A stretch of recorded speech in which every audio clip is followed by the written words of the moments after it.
Greetings, Saints. Today is day number 247 of our Bible plan. It's also month number 9, which 9 is number of new birth. So it is my belief that a lot of new good things are going to be born in our lives. We are doing Ezekiel chapter 18, 19, and 20. In chapter 18, God was addressing justice there. This came from the fact that the Israelites had a proverb which I believe irritated God when they said, "Fathers ate sour grapes, but children's teeth are the ones that are set on edge."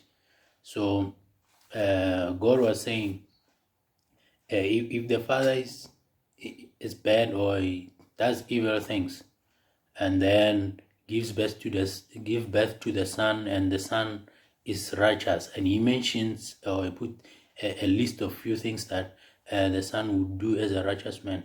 He said he has no reason to punish the son for the faults of his father, and then also vice versa. So I think the point here is that children are punished for the sins of their father for adopting those evil activities, or in this case, idolatry. For instance, we see in the previous chapters and even in the chapters yet to come, Israelites are now punished because of what their father did, which was idolatry. But it's also because of the existing Israelites at that time were also practicing the very same thing that their fathers were doing. They are continuing with that legacy of idolatry. So then they would be punished, but should have turned away and repented from those ways of their fathers. God is a just God. He wouldn't have punished them for what the other or the previous generation had done. And then chapter 19 is the prophet's lamentation, and it paints a picture of kingdoms. First as a lioness bringing up the calves, and the second as the vine tree that was flourishing, that was planted next to the river, and then its branches were even used as the road for the kings. But then now it says it has been pulled out. It is set out to dry, and then it's put into a consuming fire. This just say now the kingdoms, there's no more kingdom in Israel. Everything is destroyed.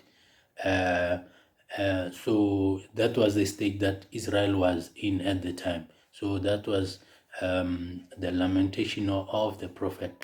Then going to chapter 20, and that's where we find God laying it out to the elders of Israel through the mouth of the prophet Ezekiel, who came to ask, what is it that the Lord is saying? And then God being God, he knew the motives in their hearts, and but he told Ezekiel to give them, I would say, a rollout of the history where all these things started and how it went about, even in the wilderness when their forefathers were taken out of Egypt.